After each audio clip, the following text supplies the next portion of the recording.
നമ്മൾ കഴിഞ്ഞ ദിവസം ഫോർട്ട് ആശുപത്രിയിൽ വെച്ചിട്ട് കണ്ടിരുന്നു.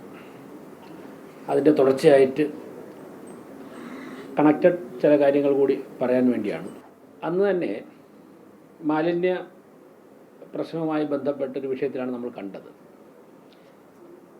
ഈ ഭരണസമിതി അധികാരത്തിലേറിയ ഉടൻ തന്നെ ഞങ്ങൾ ജനങ്ങളോട് പറഞ്ഞിരുന്നു, തിരുവനന്തപുരം കോർപ്പറേഷനിൽ നിലവിലുള്ള മാലിന്യ സംസ്കരണ പദ്ധതി പര്യാപ്തമല്ല.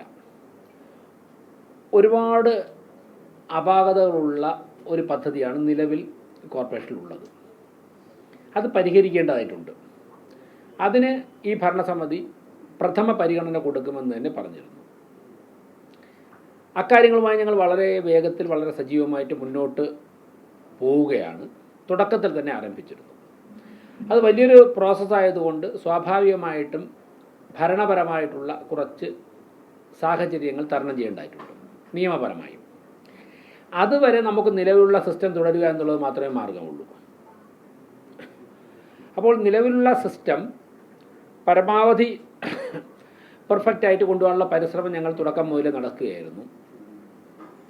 അപ്പോഴാണ് ഈ ഭരണസമിതിയുടെ 6 മാസം പൂർത്തിയായത്. ഭരണസമിതി 6 മാസം പൂർത്തിയാവുന്ന സമയത്ത് കാതലായ ആരോപണങ്ങളും തന്നെ, അടിസ്ഥാനമുള്ള ഒരു ആരോപണം പോലും ഭരണസമിതിക്കെതിരെ ഉന്നയിക്കാൻ വേണ്ടി മുഖ്യപ്രതിപക്ഷമായ CPM ഉൾപ്പെടെ സാധിച്ചില്ല. പല കാര്യങ്ങളും പറയുന്നുണ്ട്, പക്ഷേ കാതലായ ഒരു കാര്യവും ഉന്നയിക്കുവാൻ, ജനങ്ങൾ കൂടി ബോധ്യപ്പെടുന്ന തരത്തിൽ ഉന്നയിക്കുവാൻ വേണ്ടി സാധിച്ചില്ല. അത്രത്തോളം കഠിനാധ്വാനം ചെയ്യുകയും അത്രത്തോളം സൂക്ഷ്മതയോടെ, ഭരണത്തിൽ ആദ്യമാണെങ്കിലും സൂക്ഷ്മതയോടെയാണ് ഈ ഭരണസമിതി മുന്നോട്ട് പോകുന്നത്. അതോടൊപ്പം തന്നെ മുഴുവൻ കൗൺസിലർമാരെയും വികസന കാര്യങ്ങളിൽ ഒരുപോലെ തന്നെ ആശയപരമായ വിയോജിപ്പ് നിലനിൽക്കുമ്പോൾ തന്നെ കോർപ്പറേഷൻ്റെ വളരെ സുതാര്യമായുള്ള സുഗമമായുള്ള ഫംഗ്ഷനിങ്ങിൽ ഒരുമിച്ച് ചേർത്തുകൊണ്ട് തന്നെയാണ് ഈ ഭരണസമിതി തുടക്കത്തിൽ പറഞ്ഞതുപോലെ മുന്നോട്ട് പോകുന്നത്. ദൗർഭാഗ്യകരമായ കാര്യം, 6 മാസം പിന്നിടുമ്പോഴും കോർപ്പറേഷൻ ഭരണസമിതിക്കെതിരെ കാതലായ വിമർശനങ്ങളൊന്നും ഉന്നയിക്കാൻ സാധിക്കാത്തതുകൊണ്ട് മുഖ്യ പ്രതിപക്ഷമായിട്ടുള്ള, പതിറ്റാണ്ടുകളോളം ഈ കോർപ്പറേഷൻ്റെ ഭരണത്തിന് നേതൃത്വം കൊടുത്തിട്ടുള്ള, സംസ്ഥാന ഭരണത്തിന് നേതൃത്വം കൊടുത്തിട്ടുള്ള മാർക്സിസ്റ്റ് പാർട്ടി തന്നെ മാലിന്യ പ്രശ്നത്തിൽ തെറ്റായ നടപടികൾ സ്വീകരിച്ചുകൊണ്ട് തിരുവനന്തപുരത്ത് രംഗത്ത് വരുന്നു എന്നുള്ളതാണ്. ഞാൻ മേയറായതിനു ശേഷം നേരിട്ട് ഇക്കാര്യം പറയുന്നത് ആദ്യമാണ്. തിരുവനന്തപുരം കോർപ്പറേഷനിൽ മാലിന്യ സംസ്കരണവുമായി ബന്ധപ്പെട്ട് തെറ്റായ വാർത്തകൾ പ്രചരിപ്പിക്കുവാനും നഗരത്തെ മലിനപ്പെടുത്തുവാനും CPM പ്രവർത്തകർ തന്നെ ഇറങ്ങിയിരിക്കുന്നു എന്നുള്ളതിൻ്റെ ഏറ്റവും അവസാനത്തെ ഉദാഹരണമാണ് കഴിഞ്ഞ ദിവസം ഒരു കോർപ്പറേഷൻ ജീവനക്കാരനെ വാഹനമിടിച്ച് കൊലപ്പെടുത്താൻ ശ്രമിച്ചത്. സുരേഷ് ഉൾപ്പെടെയുള്ള വാഹന ആക്രമണത്തിൽ പരിക്കേറ്റ സുരേഷ് ഉൾപ്പെടെയുള്ള ജീവനക്കാർ വളരെ ശക്തമായിട്ടുള്ള സ്ക്വാഡ് പ്രവർത്തനങ്ങളിലായിരുന്നു. അപ്പോഴാണ് ആമയിഴഞ്ചാൻ തോട്ടിൽ ഒരു ഓട്ടോറിക്ഷയിൽ മാലിന്യം കൊണ്ട് എറിഞ്ഞു എന്ന് വിവരം അവർക്ക് ലഭിക്കുന്നത്. അവരവിടെ പോയി അത് ബോധ്യപ്പെട്ടു. അതിനുശേഷം ഇവർക്കറിയാം ഈ മാഫിയകൾ ഏതൊക്കെ സ്ഥലത്താണ് യാത്ര ചെയ്യുന്നതെന്ന്. ഉടൻ തന്നെ ഇവർ കാത്തിരിക്കുകയും സുരേഷ് ഉൾപ്പെടെയുള്ള ജീവനക്കാർ അടുത്ത് ഇവർ മാലിന്യം ശേഖരിക്കാൻ സാധ്യതയുള്ള സ്ഥലങ്ങൾ വരികയും ചെയ്തപ്പോൾ, ഇവർ ഒരു അൺഓതറൈസ്ഡ് ഏജൻസിയാണ്, നിയമവിരുദ്ധമായിട്ട് മാലിന്യം ശേഖരിച്ച് പണം വാങ്ങിയതിന് ശേഷം തോന്നുന്നിടത്ത് വലിച്ചെറിയുന്ന ഏജൻസിയാണ്.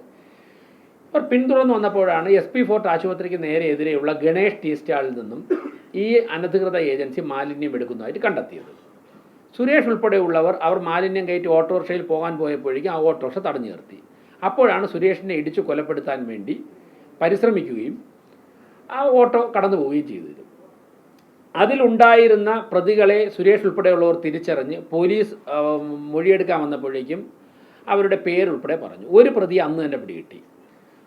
ഞാൻ ഉൾപ്പെടെ, മേയർ ഉൾപ്പെടെ അവിടെ സന്ദർശിക്കുകയും, നിങ്ങൾ മാധ്യമങ്ങളൊക്കെ വന്നിരുന്നു, നിങ്ങളൊക്കെ വാർത്ത കൊടുത്തു, പോലീസുമായിട്ട് സംസാരിച്ചു. ഹെൽത്ത് സ്റ്റാൻഡിംഗ് കമ്മിറ്റി ചെയർമാനും ഹെൽത്ത് ഓഫീസറും നേരിട്ട് പോയി തിരുവനന്തപുരം സിറ്റി പോലീസ് കമ്മീഷണറെ കണ്ടിരുന്നു. HOയുടെ പക്കലുള്ള വിവരങ്ങളൊക്കെ തന്നെ റിപ്പോർട്ടായിട്ട് സിറ്റി പോലീസ് കമ്മീഷണർക്ക് സമർപ്പിച്ചു. അതിൻ്റെ അടിസ്ഥാനത്തിൽ പോലീസ് വളരെ സജീവമായ ഇടപെടലും അന്വേഷണവും നടത്തിയപ്പോൾ ഇതിന് നേതൃത്വം കൊടുക്കുന്നത് CPM പ്രവർത്തകനായിട്ടുള്ള ഷമീറാണ് എന്നുള്ള വസ്തുത ബോധ്യപ്പെട്ടു. പോലീസിൻ്റെ അന്വേഷണം ശക്തമായതോടെ ഷമീർ തമിഴ്നാട്ടിലേക്ക് കടന്നു. ഇന്നലെ വൈകുന്നേരം കേരള തമിഴ്നാട് അതിർത്തി ഗ്രാമത്തിൽ വെച്ച് ഷമീറിനെ പോലീസ് അറസ്റ്റ് ചെയ്തിട്ടുണ്ട്. ഇപ്പോൾ ഷമീർ പോലീസ് കസ്റ്റഡിയിലാണ്. ആ ഷമീറിൻ്റെ ഫോട്ടോ ഒന്ന് കാണിച്ച്. ഷമീർ തിരുവനന്തപുരം ചാലയുള്ള CPM പ്രവർത്തകനാണ്. ഷമീറിൻ്റെ വേറൊരു പേരുണ്ട്, അത് നിങ്ങൾ അന്വേഷിച്ചാൽ മനസ്സിലാവും. ഇദ്ദേഹം CPM പ്രവർത്തകനാണ്. അനധികൃതമായി മാലിന്യം ശേഖരിച്ച് ആറ്റിലേക്കും തോട്ടിലേക്കും വലിച്ചെറിയുന്നതിൽ പോലീസ് അറസ്റ്റ് ചെയ്ത പ്രതിയാണ്. ഇന്നലെ വൈകുന്നേരം ഇദ്ദേഹം പോലീസിനെ ഭയന്ന് നിർഭയം വിഹരിച്ചുകൊണ്ടിരുന്ന ആളാണ്. കോർപ്പറേഷനും പോലീസും നടപടികൾ ശക്തമാക്കിയപ്പോഴേക്കും പോലീസിനെ ഭയന്ന് തമിഴ്നാട്ടിലേക്ക് രക്ഷപ്പെടുകയും തമിഴ്നാട് കേരള അതിർത്തി ഗ്രാമത്തിൽ വെച്ച് ആ കുളത്തൂർ ഭാഗത്ത് വെച്ചിട്ട് തമിഴ്നാട്ടിൽ നിന്ന് കേരളത്തിലേക്ക് കടന്ന സമയത്ത് എന്തോ പോലീസിന് ഇൻഫർമേഷൻ കിട്ടി. മൊബൈൽ ടവർ ട്രേസ് ചെയ്ത് അദ്ദേഹത്തെ അറസ്റ്റ് ചെയ്തിട്ടുണ്ട്. ഇപ്പോൾ പോലീസ് കസ്റ്റഡിയിലുണ്ട്. സിറ്റി പോലീസ് കമ്മീഷനുമായിട്ട് ബന്ധപ്പെട്ട് കഴിഞ്ഞാൽ കൂടുതൽ വിവരങ്ങൾക്ക് ലഭിക്കും. ഇദ്ദേഹത്തിന് സിറ്റിയിൽ ഈ മാഫിയയ്ക്ക് നേതൃത്വം കൊടുക്കുന്നതുകൊണ്ട് വേറൊരു പേരൂടെ ഉണ്ട്, നിങ്ങൾ അന്വേഷിച്ചാൽ മനസ്സിലാകും. കൃത്യമായിട്ടുള്ള രാഷ്ട്രീയ ബന്ധമുള്ളതാണ്. അത് കുറച്ചുകൂടെ കഴിയുമ്പോഴേക്കും മണിക്കൂറുകൾക്കൊക്കെ നിങ്ങൾക്ക് ആ തെളിവുകൾ ലഭിക്കും. അതും പോലീസിൻ്റെയൊക്കെ പക്കലുണ്ട്, ആ തെളിവുകളൊക്കെ ഉണ്ട്. അപ്പോൾ അതിനർത്ഥം CPM തന്നെ 6 മാസം ഈ ഭരണസമിതി പിന്നിടുമ്പോഴേക്കും വലിയ സ്വീകാര്യത കിട്ടി ഭരണസമിതി മുന്നോട്ട് പോകുമ്പോൾ അതിനെ അട്ടിമറിക്കുവാൻ വേണ്ടി CPM എന്ന പാർട്ടി ഒരു സംസ്ഥാന ഭരണത്തിന് നേതൃത്വം കൊടുത്തിട്ടുള്ള 45 വർഷ കോർപ്പറേഷൻ്റെ ഭരണത്തിന് നേതൃത്വം കൊടുത്തിട്ടുള്ള ഒരു പാർട്ടി തന്നെ നേരിട്ട് അവരുടെ പ്രവർത്തകർ ഇറക്കിയിട്ട് നഗരത്തിലെമ്പാടും മാലിന്യം വലിച്ചെറിയുകയാണ്.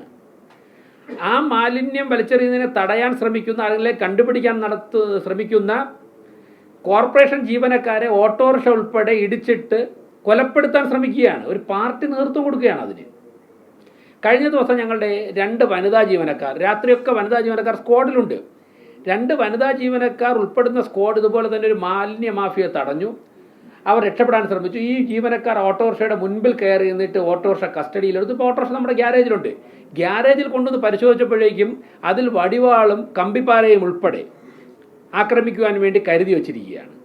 ആ ഓട്ടോറിക്ഷ ഞങ്ങൾ കസ്റ്റഡിയിലെടുത്തിട്ടുണ്ട്. മാലിന്യ മാഫിയ 2 വനിതകളാണ് അതിനെ തടഞ്ഞത്. കഴിഞ്ഞ ദിവസം അവർക്ക് സ്വീകരണമൊക്കെ കൊടുത്തിരുന്നു ഇവിടെ ഹെൽത്ത് സെക്ടറിൻ്റെ മീറ്റിങ്ങിൽ.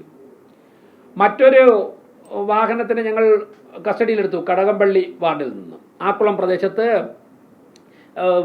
നീർച്ചാലിൽ മാലിന്യം വലിച്ചെറിഞ്ഞ വാഹനം ഇവിടെ കോർപ്പറേഷൻ കസ്റ്റഡിയിൽ കിടപ്പുണ്ട്. നമ്മുടെ കസ്റ്റഡിയിൽ നിങ്ങൾക്കറിയാം, പുറത്ത് ലോറിയുണ്ട്. അപ്പോൾ ഈ ഷമീർ ഉൾപ്പെടെയുള്ള ചെയ്ത ജലാശയങ്ങളിലേക്കാണ് മാലിന്യം വലിച്ചെറിഞ്ഞത്. അത് ജാമ്യമില്ലാത്ത കുറ്റമാണത്, വളരെ ഗ്രേവ് ഓഫൻസാണ്. ജലാശയങ്ങളിലേക്ക് മാലിന്യം വലിച്ചെറിയുന്ന അങ്ങേയറ്റം തന്നെ കുറ്റകരമാണ്. അങ്ങനെയുള്ള കാര്യങ്ങൾക്ക് ഒരു പാർട്ടിയുടെ പ്രധാനപ്പെട്ട പ്രവർത്തകൻ തന്നെ നേതൃത്വം കൊടുക്കുന്നു എന്ന് പറയുമ്പോഴേക്കും ഉന്നത നേതാക്കന്മാരുമായിട്ട് ആത്മബന്ധം പുലർത്തുന്ന പ്രവർത്തകനാണ്. ഈ വിവരം ഞങ്ങളുടെ കയ്യിൽ അന്ന് തന്നെ ഉണ്ട്. ഞാൻ ഫോർട്ട് ഹോസ്പിറ്റൽ വരുമ്പോൾ തന്നെ ഇന്നാരാണ് അതിന് നേതൃത്വം കൊടുത്തത്, ഈ പേരുകാരനാണ് നേതൃത്വം കൊടുത്തതെന്നുള്ള വിവരം ഞങ്ങളുടെ കയ്യിലുണ്ട്. പക്ഷേ അത് പോലീസ് അന്വേഷിക്കണം. പോലീസ് അന്വേഷിച്ച് പോലീസിന് ബോധ്യപ്പെട്ട് നിയമ സംവിധാനത്തിലൂടെ അറസ്റ്റ് ചെയ്തതിന് ശേഷം മാത്രമേ ആ വിവരങ്ങൾ നിങ്ങൾ പുറത്തു പറയൂ എന്നുള്ളതുകൊണ്ടാണ് അന്ന് നിങ്ങളോട് പറയാത്തത്. പക്ഷേ നിങ്ങളോട് പറഞ്ഞിരുന്നു ചില വിവരങ്ങൾ കൂടി പുറത്തു വരും, രാഷ്ട്രീയ ബന്ധങ്ങൾ പുറത്തു വരും. അപ്പോൾ അതിൽ നിന്നും പിന്മാറണം. ഭരണം നഷ്ടപ്പെട്ടു എന്ന് കരുതിയിട്ട് ഒരു ഭരണസമിതിയോടുള്ള ഭരണപരമായുള്ള അല്ലെങ്കിൽ ആശയപരമായിട്ടുള്ള അല്ലെങ്കിൽ അധികാരം നഷ്ടപ്പെട്ടതിലുള്ള ഒരു വ്യാകുലത കൊണ്ട് ഒരു നഗരത്തെ മുഴുവനും മലിനപ്പെടുത്തുവാനും രോഗം പടർന്ന് പിടിക്കുവാനും ഇടയാവുന്ന കാര്യങ്ങൾ ചെയ്യുന്നതിൽ നിന്നും CPM പിന്മാറണം, CPM നേതാക്കന്മാർ പിന്മാറണം. അവർ ആശയപരമായിട്ട് വിയോജിച്ചോട്ടെ, ഭരണപരമായുള്ള കാര്യങ്ങളിൽ ഏതെങ്കിലും തരത്തിലുള്ള അഭിപ്രായ വ്യത്യാസമുണ്ടെങ്കിൽ അതിലവർ സമരം ചെയ്തോട്ടെ, അത് ജനങ്ങളുടെ മുൻപിൽ പ്രചരിപ്പിച്ചോട്ടെ. പക്ഷേ ഒരു നഗരത്തിനെ മലിനപ്പെടുത്തുവാനും നഗരത്തിനെ നശിപ്പിക്കുവാനും വേണ്ടി ഇറങ്ങിത്തിരിക്കരുത്. ബഹുമാനപ്പെട്ട ഒരു മുൻ മന്ത്രി ഉൾപ്പെടെ ഇത്തരം കാര്യങ്ങളിൽ പ്രത്യക്ഷമായോ പരോക്ഷമായോ ഒക്കെ ഇടപെടുന്നു എന്നുള്ളത് അങ്ങേയറ്റം തന്നെ വിമർശന വിധേയമാക്കേണ്ട കാര്യമാണ്. അതിൽ നിന്നും പിന്മാറണമെന്നാണ് എനിക്ക് പറയാനുള്ളത്. ആശയപരമായ ഏത് തരത്തിലും നമുക്ക് സംവദിക്കാനോ ഒക്കെ തയ്യാറാണ്. ആശയപരമായ വ്യത്യസ്ത അഭിപ്രായം പുലർത്തുന്നവരോട് ഭരണപരമായിട്ട് വിയോജിപ്പുള്ളവർ നടത്തുന്ന സമരങ്ങളെയൊക്കെ തന്നെ ബഹുമാനിക്കുന്നു. പക്ഷേ ഇത്തരത്തിലുള്ള ഇരുട്ടിൻ്റെ മറവിൽ ക്രിമിനലുകളെയും ഗുണ്ടകളെയും കൂട്ടുപിടിച്ചുകൊണ്ട് ഒരു നഗരത്തെ തന്നെ തകർക്കുവാനുള്ള പരിശ്രമങ്ങളിൽ നിന്ന് പിന്മാറണം. ജനങ്ങളുടെ ഇടയിൽ നിങ്ങൾ ഒറ്റപ്പെടുകയുള്ളൂ. ഞങ്ങൾ ഒരു വികാരത്തിൻ്റെ പേരിലല്ല ഇത് പറയുന്നത്. കൃത്യമായ തെളിവുകളുടെ അടിസ്ഥാനത്തിൽ പോലീസ് അന്വേഷിച്ച് അറസ്റ്റ് ചെയ്ത് പ്രതിയായതുകൊണ്ടാണല്ലോ അദ്ദേഹം കേരളത്തിലും തമിഴ്നാട്ടിലേക്ക് രക്ഷപ്പെട്ടത്. അപ്പോൾ അതിനുശേഷം പോലീസ് കാത്തിരുന്ന് കേരളത്തിലേക്ക് കടന്നപ്പോഴാണ് പിടിച്ചിരിക്കുന്നത്. നിങ്ങൾക്ക് തന്നെ പോലീസ് സംവിധാനമായിട്ട് അന്വേഷിച്ച് കഴിഞ്ഞാൽ ഇക്കാര്യങ്ങൾ മനസ്സിലാവും. ഇതിൽ കൂടുതൽ രാഷ്ട്രീയ ബന്ധങ്ങൾ നിങ്ങൾ അന്വേഷിച്ച് കഴിഞ്ഞാൽ പുറത്ത് വരും. വേറൊരു ഫോട്ടോ കൂടെ ഉണ്ട്, ഞാനത് സ്ക്രീനിലുണ്ട്, ഞാൻ കാണിക്കുന്നില്ല. ഇന്ന് ഒരു പ്രമുഖ പത്രത്തിൽ തിരുവനന്തപുരം കോർപ്പറേഷൻ്റെ ജവഹർ നഗറിൽ മാലിന്യം കൂട്ടിയിട്ടിരിക്കുന്നതായിട്ടുള്ള ഒരു ഫോട്ടോ വന്നിട്ടുണ്ട്. ആ ഫോട്ടോ ഇപ്പോൾ എൻ്റെ കയ്യിലുണ്ട്. ഈ വാർത്ത വന്ന ഉടൻ തന്നെ അവിടുത്തെ ഹെൽത്ത് ഇൻസ്പെക്ടറെ വിളിച്ചിട്ട് അതൊന്ന് പരിശോധിക്കാൻ പറഞ്ഞു. അവർ രാവിലെ 7:50 അവിടെ എത്തി. വാർത്ത വന്നു 7:30 അവർ അറിഞ്ഞ് 7:50 അവിടെ എത്തി. ജിയോ ടാഗ് ചെയ്ത ഫോട്ടോ ഈ സ്ക്രീനിലുണ്ട്, ഞാനിപ്പോൾ അത് കാണിക്കുന്നില്ല. ആ വ്യക്തിപരമായിട്ട് ആർക്കും ഷെയർ ചെയ്യാം, പത്രസമ്മേളനത്തിൽ കാണിക്കുന്നില്ല. ആ ഫോട്ടോയിൽ ആ മാലിന്യം അവിടെ ഇല്ല. ഇത് മുൻപ്, അതായത് 4 ദിവസത്തിനിപ്പുറം അത് അവിടെ ഇല്ല. അവിടെ നമ്മുടെ സംഭരണ കേന്ദ്രം നിറഞ്ഞപ്പോഴേക്കും ചാക്കിൽ കിട്ടാൻ ഫുഡ് വേസ്റ്റ് അല്ല, പ്ലാസ്റ്റിക് വേസ്റ്റ് അങ്ങനെ അവിടെ അതിന് സംഭരണ കേന്ദ്രമുണ്ട്. സംഭരണ കേന്ദ്രം നിറഞ്ഞപ്പോഴേക്കും വാഹനം വരുന്ന സമയത്തേക്ക് വരെ അതിൻ്റെ സൈഡിൽ വെച്ചിരുന്നു. അവിടെയല്ലേ വയ്ക്കാൻ പറ്റുള്ളത്, വച്ചിരുന്നു എന്നുള്ള വസ്തുതയാണ്. വേറെ ദിവസങ്ങളില്ല. പക്ഷേ ഇന്നലത്തെ ഫോട്ടോ അല്ലത്. ജിയോ ടാഗ് ചെയ്ത ഫോട്ടോ ഇന്ന് രാവിലെ എടുത്തത് എൻ്റെ കയ്യിലുണ്ട്, IT ഓഫീസറുടെ കയ്യിലുണ്ട്. ഇതുപോലെ കാണിക്കാൻ വേണ്ടി ഞങ്ങൾ പ്രിപ്പയർഡാണ്. പക്ഷേ പത്രസമ്മേളനത്തിൽ കാണിക്കുന്നില്ല. അപ്പോൾ ഇന്നലത്തെ ഫോട്ടോ അല്ല, മുൻപ് ഏതോ ഒരു ദിവസം എടുത്തത് ഇപ്പോൾ വാർത്ത കൊടുക്കാൻ വേണ്ടി തീരുമാനിച്ചിരിക്കുന്നത് കൊണ്ട്. അതിന് കാരണമായത് മാധ്യമപ്രവർത്തകരുടെ പ്രശ്നമല്ല. CPM എന്നൊരു പാർട്ടി തന്നെ ഇത്തരത്തിലൊരു ക്യാമ്പയിൻ നടത്തുമ്പോൾ മാധ്യമപ്രവർത്തകർ അതിൽ നിന്ന് മാറി നിന്ന് കഴിഞ്ഞാൽ അത് അവർക്കൊരു ബുദ്ധിമുട്ടാവോ വിഷമാവാതിരിക്കാൻ വേണ്ടി അവർ കൊടുത്തു. അപ്പോൾ കൊടുത്തപ്പോൾ ഇന്നലെ അവിടെ പ്രശ്നമില്ല. അപ്പോൾ പഴയൊരു ഫോട്ടോ ആയിരുന്നു, അതെടുത്ത് കൊടുത്തു. അങ്ങനെ പരിശോധിച്ചാൽ ഞാൻ നേരത്തെ പറഞ്ഞല്ലോ, പെർഫെക്റ്റ് സിസ്റ്റം അല്ലാത്തത് കൊണ്ട് തന്നെ ഏതെങ്കിലുമൊക്കെ സ്ഥലത്ത് എന്തെങ്കിലുമൊക്കെ ഇങ്ങനെ ഉണ്ടാവും. അത് സിസ്റ്റം പെർഫെക്റ്റ് ആക്കുന്നവരെ ഞങ്ങൾ ഓരോ നിമിഷം, ഇന്ന് രാവിലെ സെക്രട്ടറിയായിട്ട് 1 മണിക്കൂർ ഇതിൻ്റെ ചർച്ചകൾ. എൻ്റെ പ്രശ്നം എന്താ വെച്ചാൽ, നമുക്ക് ഈ വിളപ്പിൽശാല ഇങ്ങനെ പ്രതിസന്ധി ഉണ്ടാക്കി കളഞ്ഞതുകൊണ്ടാണ്. അതിനെ വളരെ ഭംഗിയായിട്ട് കൈകാര്യം ചെയ്യുന്ന തിരുവനന്തപുരം കോർപ്പറേഷൻ പ്രശ്നം ഉണ്ടാവില്ലായിരുന്നു. നമുക്കൊരു 400 ടൺ വേസ്റ്റ് തിരുവനന്തപുരത്ത് ഉണ്ടാകുന്നത് സംസ്കരിക്കാൻ തക്ക തരത്തിലുള്ള ഒരു പ്ലാന്റ് വേണം. ആ പ്ലാന്റ് ഉണ്ടെങ്കിൽ മാത്രമേ പ്രശ്നം ആത്യന്തികമായിട്ട് പരിഹരിക്കും. ഞങ്ങളതിൻ്റെ പരിശ്രമത്തിലാണ്, കഠിന പരിശ്രമത്തിലാണ്. നിങ്ങൾക്കൊക്കെ അറിയാം, 2 ഗവൺമെൻറ് മാറി വരുന്ന ഒരു ഘട്ടം. ഒരു ഭരണസമിതി വരുന്നു, 3 മാസം കഴിഞ്ഞപ്പോൾ ഉണ്ടായിരുന്ന ഗവൺമെൻറ് മാറി, പുതിയ ഗവൺമെൻറ് വരുന്നു. അതിനിടയ്ക്ക് 4 മാസത്തിനിടയ്ക്ക് 4 സെക്രട്ടറിമാരായി, 3 സെക്രട്ടറിമാരായി ഇപ്പോൾ 4 മാസത്തിനിടയ്ക്ക്. അപ്പോൾ ഉണ്ടായി വരുന്ന ചില ഭരണപരമായിട്ടുള്ള കാലതാമസമുണ്ട്. പക്ഷേ ഞങ്ങൾ വളരെ സജീവമായിട്ട് കാര്യങ്ങളുടെ മുന്നോട്ടാണ്. അത് പരിഹരിക്കുന്നതോടുകൂടി ഈ പ്രശ്നം ആത്യന്തികമായിട്ട് കറക്റ്റ് ചെയ്യപ്പെടും. അതിപ്പോൾ പറഞ്ഞു കഴിഞ്ഞാൽ ഇനി പറയണമെന്നുണ്ടെങ്കിൽ എനിക്ക് അങ്ങനെ ഒരു സ്ഥലം ഞങ്ങളുടെ മനസ്സിൽ വരണ്ടേ.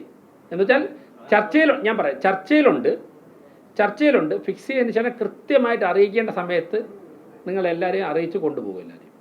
അപ്പോൾ തിരുവനന്തപുരം പ്രശ്നം പരിഹരിച്ചുകൊണ്ടിരിക്കുകയല്ലേ, പൂർണ്ണമായിട്ട് മാറ്റിയിട്ടില്ല. ഇന്നും രാവിലെ പിടിക്കുന്നുണ്ട്. രാഷ്ട്രീയ പാർട്ടികളോട് കൂടിയാലോചിക്കേണ്ട സമയമായിട്ടില്ല. നമുക്ക് ചില പ്രപ്പോസലിലെ അതിൻ്റെ ഒരു പ്രാഥമിക ചർച്ചകളിലാണ്. രാഷ്ട്രീയ പാർട്ടികളോട് കൂടിയാലോചിക്കേണ്ട സമയം വരുമ്പോഴേക്കും എല്ലാ രാഷ്ട്രീയ പാർട്ടികളോടും വളരെ ഗൗരവമായിട്ട് കൂടിയാലോചിച്ച് ചർച്ച നടത്തി മുന്നോട്ട് പോകും. കമ്പിവേലി പലപ്പോഴും കെട്ടിയതിനെ നെറ്റ് അറുത്തിട്ട് അവിടെ മാലിന്യം ഇടുന്നുണ്ട്. കമ്പിവേലി കെട്ടാൻ വേണ്ടി മുടക്കുന്ന പണം മാത്രം വേസ്റ്റ് ആവും. ഗവൺമെൻറ്റായിട്ട് സംസാരിച്ചിട്ടുണ്ട്. അത് കോർപ്പറേഷൻ്റെ ഉടമസ്ഥയിലുള്ളതല്ല, ഇറിഗേഷൻ്റെ ഉടമസ്ഥയിലുള്ളതാണ്. അവരുടെ പെർമിഷൻ കിട്ടേണ്ടതായിട്ടുണ്ട്. അതിന് സംസ്ഥാന സർക്കാർ ഇടപെടേണ്ടതായിട്ടുണ്ട്. പലതവണ കോർപ്പറേഷൻ്റെ പ്രോപ്പർട്ടി അല്ലല്ലോ തോട്. ആ തോടിൽ എന്തെങ്കിലും ചെയ്യണമെന്നുണ്ടെങ്കിൽ ഇറിഗേഷൻ ഡിപ്പാർട്ട്മെൻറ്റ് പെർമിഷൻ വേണമല്ലോ. അതിന് മുഖ്യമന്ത്രി ഉൾപ്പെടെയുള്ളവർ സംസാരിച്ചിട്ടുണ്ട്. അടുത്ത റൗണ്ട് ചർച്ച നടന്നു വരണം. ജലസേന വകുപ്പ് മന്ത്രിയോട് സംസാരിച്ചിട്ടുണ്ട്. തിരുവനന്തപുരത്ത് നിന്നുള്ള 2 മന്ത്രിമാർ CP ജോൺ, K മുരളീധരൻ, അവരോട് സംസാരിച്ചു കഴിഞ്ഞു. അവർക്ക് ഏറെക്കുറെ അതിൽ ചില മന്ത്രിമാർക്കൊക്കെ തന്നെ ആ കാര്യങ്ങൾ ചർച്ച ചെയ്യണം, അതുമായിട്ട് മുമ്പോട്ട് പോകണമെന്നുള്ള വ്യക്തിപരമായ അഭിപ്രായങ്ങളുണ്ട്. ഹോട്ടലുകൾക്ക് മാലിന്യം സംസ്കരിക്കുവാനുള്ള പ്ലാന്റ് എല്ലാ ഹോട്ടലുകൾക്കും തിരുവനന്തപുരത്തില്ല. ഇപ്പോൾ പുതിയതായിട്ട് തിരുവനന്തപുരത്തെ ഹോട്ടലുകൾ സ്റ്റാർ ഹോട്ടൽ വെച്ച് ബാക്കി ഏറെക്കുറെ എല്ലാം തന്നെ വർഷങ്ങളായി പഴക്കമുള്ള ഹോട്ടലുകളാണ്. അതിന് പലത്തിനും ബിൽഡിങ്ങൊക്കെ ചെയ്യുമ്പോഴേക്കും കൊടുത്തിരിക്കുന്ന പെർമിഷൻ പൂർണ്ണമായിട്ടും നിയമവിധേയമായിട്ടുള്ളതൊന്നുമല്ല. പലതിനും അൺഓതറൈസ്ഡ് കൺസ്ട്രക്ഷനൊക്കെ പല സ്ഥലങ്ങളിലുണ്ട്. അതൊന്നും പെട്ടെന്ന് പോയിട്ട് എല്ലാം ഇടിച്ചു പൊളിച്ചു മാറ്റാൻ സാധിക്കില്ല. അവിടെയൊന്നും പുതിയ പ്ലാന്റ് തുടങ്ങാനുള്ള സിസ്റ്റവും ഇല്ല. പുതിയതായിട്ട് ചെയ്യുന്ന ഹോട്ടലുകൾക്ക് അതിൻ്റെ വലിപ്പം അനുസരിച്ച് നിയമവിധേയമായിട്ട് പ്ലാന്റ് വേണമെന്നൊക്കെ പറഞ്ഞാൽ നമുക്ക് ആവശ്യപ്പെടാം. പക്ഷേ പതിറ്റാണ്ടുകളായി ചെയ്തു പോയ ഒരു സിസ്റ്റമുണ്ട്. ആ സിസ്റ്റത്തിൽ നമുക്ക് പരിമിതികൾ ഒരുപാടുണ്ട്. അവിടെ നിന്ന് മാലിന്യം കളക്ട് ചെയ്ത് മാറ്റാൻ പറ്റുന്നത്. പക്ഷേ കോർപ്പറേഷൻ്റെ അംഗീകൃത ഏജൻസികളുണ്ട്. അവർ നേരത്തെ ചെയ്തുകൊണ്ടിരുന്നത് പോലെ നമുക്കൊരു 10-20 ടൺ സംസ്കരിക്കാനുള്ള പ്ലാന്റ് നമുക്കുണ്ട്. കല്ലടി മുഖത്തൊരു പ്ലാന്റ് ഒരുവിധം കുഴപ്പമില്ലാതെ പോകുന്നുണ്ട്. അതിനെ കൃത്യമായിട്ട് പരിപാലിച്ചു കൊണ്ടുപോകുന്നുണ്ട്. ബാക്കിയെല്ലാം തന്നെ അവർ ശേഖരിച്ച് പിഗ് ഫാമുകളിലാണ് കൊടുത്തുകൊണ്ടിരിക്കുന്നത്. സെൻട്രലൈസ്ഡ് പ്ലാന്റ് വരുന്നതുവരെ നമുക്ക് ആ സിസ്റ്റം മാറ്റാനും സാധിക്കില്ല. അപ്പോൾ അംഗീകൃത ഏജൻസി കൊടുത്താൽ കുഴപ്പമില്ല. അവരെ കൃത്യമായിട്ട് മോണിറ്റർ ചെയ്യുന്നുണ്ട്, അവരുടെ റെഗുലറായിട്ട് മീറ്റിംഗ് നടത്തുന്നുണ്ട്. കോർപ്പറേഷൻ്റെ ഹെൽത്ത് സ്റ്റാൻഡിംഗ് കമ്മിറ്റിക്ക് അവർ ആൻസറബിൾ ആണ്. പക്ഷേ ഈ ഫോട്ടോ കാണിച്ചതുപോലുള്ള കഥാപാത്രങ്ങളുണ്ട്, വടിവാളും വെട്ടുകത്തിയുമായിട്ട് കടകളിൽ നിന്ന് മാലിന്യം വാങ്ങി. അപ്പോൾ ഇവർക്ക് ഈ അംഗീകൃത ഏജൻസി കൊടുക്കുന്ന റേറ്റ് കൊടുക്കണ്ട, ചെറിയ പൈസയുടെ ലാഭത്തിന് വേണ്ടിയാണ്. ഈ മാഫിയകൾ ചെയ്യുന്നത് വെളുപ്പിനൊരു 4-5 മണിക്കൂർ മാത്രം ജോലി ചെയ്താൽ മതി, 3-4 മണിക്കൂർ ലക്ഷക്കണക്കിന് രൂപ മാസം കിട്ടുകയും ചെയ്യും. പിന്നെ പകലൊക്കെ അവർക്ക് ഇഷ്ടമുള്ള മറ്റുള്ള കാര്യങ്ങൾ ചെയ്യാം. അത് നടക്കില്ല. അതിന് ശക്തമായ ആക്ഷൻ. ഇന്നലെ തമിഴ്നാട്ടിൽ നിന്നിലോട്ട് രക്ഷപ്പെട്ട ആളിനെ പിടിച്ചല്ലോ, പിടിച്ചവരെയൊക്കെ റിമാൻഡ് ചെയ്യുന്നുണ്ടല്ലോ, കൃത്യമായിട്ട് മൊഴി കൊടുത്തിട്ടുണ്ടല്ലോ. ഒരു സംശയവും വേണ്ട, ഒരു മാഫിയയും തിരുവനന്തപുരത്ത് കോർപ്പറേഷനുമായിട്ട് ബന്ധപ്പെട്ട് വിളയാടാൻ അനുവദിക്കില്ല. അംഗീകൃത ഏജൻസികൾക്ക് കൃത്യമായിട്ടുള്ള മാനദണ്ഡങ്ങളുണ്ട്. അവിടെ റെഗുലർ മീറ്റിംഗ് വിളിക്കാറുണ്ട്, മോണിറ്റർ ചെയ്യാറുണ്ട്. അവരിപ്പോൾ കൊടുത്തിരിക്കൊണ്ടിരിക്കുന്നത് പിഗ് ഫാമുകളാണ് കൊടുത്തുകൊണ്ടിരിക്കുന്നത്. മേയർ എന്നുള്ള നിലയ്ക്ക് പൂർണ്ണമായി ആ സിസ്റ്റവും പെർഫെക്റ്റ് ആണെന്നുള്ള അഭിപ്രായം തിരഞ്ഞെടുപ്പിന് മുമ്പും ഇല്ലായിരുന്നു, ഇപ്പോഴും ആ അഭിപ്രായം തന്നെയാണ്. പക്ഷേ നമുക്ക് ഓൾട്ടർനേറ്റീവ് വരുന്നവരെ നിലവിലുള്ള സിസ്റ്റം തുറന്നാലേ പറ്റുള്ളൂ. പിന്നെ ഇതിൽ കൗൺസിൽ യോഗം 29 കൂടി. ഒരിക്കലും ഒരു മേയർമാരും എൻ്റെ ശ്രദ്ധയിൽ ഇതുവരെ പറഞ്ഞിട്ടില്ലാത്ത ഒരാളെ പലതവണ റിക്വസ്റ്റ് ചെയ്തു, നമുക്ക് അജണ്ട ചർച്ച ചെയ്യാമെന്ന് റിക്വസ്റ്റ് ചെയ്തു. പക്ഷേ അതിലപ്പുറം കയ്യിൽ നിൽക്കാത്ത അവസ്ഥയിലേക്ക് പോയപ്പോഴാണ് കൗൺസിൽ യോഗം പെട്ടെന്ന് പിരിയേണ്ടി വന്നത്. നമുക്ക് 3-4 മണിക്കൂർ ചർച്ച ചെയ്യാൻ തയ്യാറായിട്ടാണ്, അത്രത്തോളം ഗൗരവമായ അജണ്ട ഉണ്ടായിരുന്നു. നമ്മുടെ ഇവിടുത്തെ ജീവനക്കാരുടെ മക്കളുടെ വിവാഹം, അതിൽ 4 അജണ്ട അങ്ങ് പരിശോധിച്ചാൽ 4-5 അജണ്ട ജീവനക്കാരുടെ മക്കളുടെ വിവാഹത്തിനൊരു ധനസഹായം കൊടുക്കും, പലിശ കുറച്ചൊരു ലോണായിട്ടാണ് കൊടുക്കുന്നത്. അതുൾപ്പെടെ പാസ്സാക്കേണ്ടതായിട്ടുണ്ടായിരുന്നു, അല്ലെങ്കിൽ വിവാഹം അടുത്ത ദിവസമാണ്. അപ്പോൾ അതുൾപ്പെടെ ചർച്ച ചെയ്യേണ്ടതായിട്ടുണ്ടായിരുന്നു. അതിനോടുള്ള സമയം തരാത്ത രീതിയിലുള്ള സാഹചര്യമായിരുന്നു അവിടെ. അപ്പോൾ സ്വാഭാവികമായിട്ടും കൗൺസിൽ യോഗം നേരത്തെ അവസാനിക്കേണ്ടതായിട്ട് വന്നു. അടുത്ത കൗൺസിൽ യോഗം ചേരുന്നുണ്ട്. ആ കൗൺസിൽ യോഗം ചേരുമ്പോഴും വിശദമായി ചർച്ച ചെയ്യാനുള്ള സമയമുണ്ട്. പിന്നെ മാസത്തിലൊരു കൗൺസിൽ യോഗം ചേരണമെന്നാണ് നിയമത്തിൽ പറഞ്ഞിട്ടുള്ളത്. അത് കൃത്യമായി ചേരുന്നുണ്ട്. ഞാൻ പറയട്ടെ, മാസത്തിലൊരു കൗൺസിൽ യോഗം, ജൂണിലൊരു കൗൺസിൽ യോഗം ചേർന്നാൽ ജൂലൈയിലുള്ള യോഗം, നിങ്ങൾക്ക് ഇതെല്ലാം നിയമത്തിൻ്റെ മുമ്പിലുണ്ട്. ഞാനൊന്ന് പറഞ്ഞോട്ടെ, നിയമപരമായിട്ടാണ് യോഗം ചേർന്നിട്ടുള്ളത്. അതിൽ യോജിപ്പുള്ളവർക്ക് സ്വാഭാവികമായിട്ട് അതിൻ്റെ മുകളിൽ നടപടികളുണ്ട്. അത് കൗൺസിലിലേക്ക് ആയിട്ട് ബന്ധപ്പെട്ട കാര്യങ്ങൾ ചെയ്യാം. പിന്നെ കൗൺസിലർമാരുമായിട്ട് ചർച്ച ചെയ്യേണ്ട എല്ലാ കാര്യങ്ങളും കൗൺസിലർമാരുമായിട്ട് ചർച്ച ചെയ്യുന്നുണ്ട്. ഓരോ ദിവസവും വിളിച്ചെടുത്ത് 101 കൗൺസിലർമാരെ ചർച്ച ചെയ്ത് ഇന്ന് ഇങ്ങനെ പ്രവർത്തിക്കണമെന്ന് ചോദിച്ച് മുന്നോട്ട് പോകാൻ സാധിക്കില്ല. തെരുവ് നായ് പ്രശ്നം കൗൺസിൽ ചർച്ച ചെയ്തു, കൗൺസിലർമാരൊക്കെ ആ വിഷയം ഉന്നയിച്ചു. ഭരണസമിതി അധികാരമേറ്റ് ദിവസങ്ങൾക്കകം തന്നെ അതിൻ്റെ പ്രോസസ് ആരംഭിച്ചു. എല്ലാ ദിവസവും തെരുവ് നായ്ക്കളെ പിടിച്ചുകൊണ്ടിരിക്കുകയാണ്. നിലവിലുള്ള സിസ്റ്റം അനുസരിച്ച് 15 മുതൽ 20 നായ്ക്കളെയാണ് ഒരു ദിവസം ABC ചെയ്യാൻ സാധിക്കും. അതിനെ ചെയ്ത് 5 ദിവസത്തെ വിശ്രമം കൊടുത്ത് ഇന്നലെ മെനഞ്ഞാന്ന് രാത്രിയും 60 എണ്ണത്തിനെ ഷെൽട്ടറിലേക്ക് മാറ്റി. ഇന്നലെ സെക്രട്ടേറിയറ്റിൽ നിന്ന് ഉൾപ്പെടെ നായ പിടിച്ചിട്ടുണ്ട്. മണ്ണന്തല വാർഡിൽ നിന്ന് പിടിച്ചിട്ടുണ്ട്. ഇന്നിപ്പോൾ പാളയം വാർഡ് കൗൺസിലർ UDFൻ്റെ കൗൺസിലർ ശ്രീമതി ഷെർലി ചേച്ചി വിളിച്ചിരുന്നു രാവിലെ. പാളയത്ത് 10-15 എണ്ണം ഉണ്ട്, കുറേ നായ്ക്കളെ പിടിക്കും. ഇന്നിപ്പോൾ ഡോക്ടറെ വിളിച്ചിട്ടുണ്ട്. ഉച്ചയ്ക്കോ വൈകുന്നേരം അല്ലെങ്കിൽ നാളെ വെളുപ്പിനോ പാളയത്ത് നിന്ന് പിടിക്കും.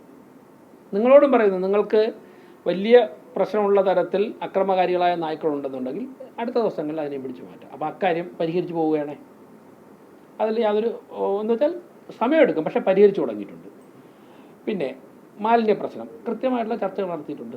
കൗൺസിലർമാരുമായിട്ട് ചർച്ച ചെയ്യേണ്ട കാര്യങ്ങൾ, രാഷ്ട്രീയ കാര്യങ്ങൾ അവരുമായിട്ട് ചർച്ച ചെയ്തു, ഉദ്യോഗസ്ഥ തലത്തിൽ ചർച്ച ചെയ്യുന്നുണ്ട്. ആ പ്രോസസ്സൊക്കെ നടക്കുകയാണ്, തുടരും. അവരെ ബോധവൽക്കരിക്കുന്ന നടപടികൾ സ്വീകരിക്കും. അനധികൃതമായി പ്രവർത്തിക്കുന്നതിനൊക്കെ തന്നെ നിയമവിധേയമായി പ്രവർത്തിക്കാനുള്ള സാഹചര്യം ഉണ്ടാക്കി കൊടുക്കുന്നതിനെ കുറിച്ച് ആലോചിക്കും. കാലാവധി തീർന്ന കെട്ടിടങ്ങളുടെയൊക്കെ തന്നെ വാടക, ഇന്നലെയും ഇവിടെ 3-4 പേര് അവരുടെ ഗ്രീവൻസുമായിട്ട് വന്നിരുന്നു. പക്ഷേ ചോദിച്ചപ്പോഴേക്കും ഇപ്പോൾ അവർ തന്നെ സംഭവിച്ചു. ഇപ്പോൾ 10,000 രൂപ പേട്ടയിൽ നിന്ന് ഒരാൾ ഇന്നലെ വൈകുന്നേരം വന്നിരുന്നു. ഇപ്പോൾ 10,000 രൂപ മാർക്കറ്റ് വാല്യൂ ഉള്ള സ്ഥലത്ത് 2,000 രൂപയാണ് അവർ 40 വർഷമായിട്ട് കൊടുക്കുന്നത്. 40 വർഷത്തിന് മുമ്പ് 500 രൂപ കണ്ടായിരുന്നു, ഇപ്പോൾ 2,000 രൂപ. പക്ഷേ അവർ തന്നെ പറഞ്ഞു, ഞാൻ ചോദിച്ചു അവിടെ ഇപ്പം ഒരു പ്രൈവറ്റ് പാർട്ടിയുടെ നിന്ന് എടുത്ത് എത്ര രൂപ കിട്ടും? അത് 10,000 രൂപ കിട്ടും. കോർപ്പറേഷൻ കിട്ടുന്ന 2,000 രൂപയാണ്. അങ്ങനെ പുതുക്കിക്കൊണ്ടിരിക്കുക. പക്ഷേ കരാറ് കാലാവധി കഴിഞ്ഞതിനാണ് പുതുക്കുന്നത്. ചിലതിനൊക്കെ 2 വർഷത്തേക്ക് കൊടുത്തതിന് അടുത്ത മാർച്ച് 30 കഴിയുള്ളൂ. അവരപ്പോൾ മാത്രമേ നിങ്ങൾ ആലോചിക്കൂ. ഭരണപരമായി ചില സ്ഥലങ്ങളിൽ ചില എഫക്റ്റീവായിട്ടുള്ള ആൾക്കാരെ ആവശ്യമുണ്ട്. ചില സോണലുകളിലൊക്കെ തന്നെ വർക്ക് പെൻഡിങ് ഒരുപാടുള്ള സ്ഥലങ്ങളിൽ. പിന്നെ 3 വർഷത്തിൽ കൂടുതൽ ഒരേ സീറ്റിൽ തന്നെ ഇരുന്ന ആൾക്കാരെ ഏതെങ്കിലും തരത്തിൽ സീറ്റുകൾ മാറ്റി മാറ്റുവാനുള്ള, കാരണം 20-22 വർഷമൊക്കെ സീറ്റുകളിൽ ഒരേ സീറ്റിൽ തന്നെ ഇരിക്കുന്ന ആൾക്കാരുള്ളൊരു കോർപ്പറേഷനാണത്. അപ്പോൾ അവർ മറ്റുള്ള സീറ്റുകളുടെ വർക്കും പഠിക്കണം. അതോടൊപ്പം തന്നെ ഒരു സീറ്റിൽ തന്നെ സ്ഥിരമായി ഇരിക്കുന്നത് ഒരു ചെറിയൊരു വ്യത്യാസം വരുത്തണമെന്നുള്ള അഭിപ്രായം സ്റ്റിയറിംഗ് കമ്മിറ്റി വന്നു. അതിൻ്റെ ഭാഗമായിട്ട് ഭരണപരമായിട്ട് ചില കാര്യങ്ങൾ ചെയ്തിട്ടുണ്ട്. അതിലിപ്പോഴുള്ള കാര്യങ്ങൾ എനിക്കറിയില്ല, വാർത്ത പലതും വന്നിട്ടുണ്ട്. ആ പരിശോധനയാണല്ലോ കഴിഞ്ഞ ദിവസം നടന്നപ്പോഴല്ലേ വാഹനം എടുത്ത് കൊലപ്പെടുത്താൻ ശ്രമിച്ചത്. ഓക്കെ.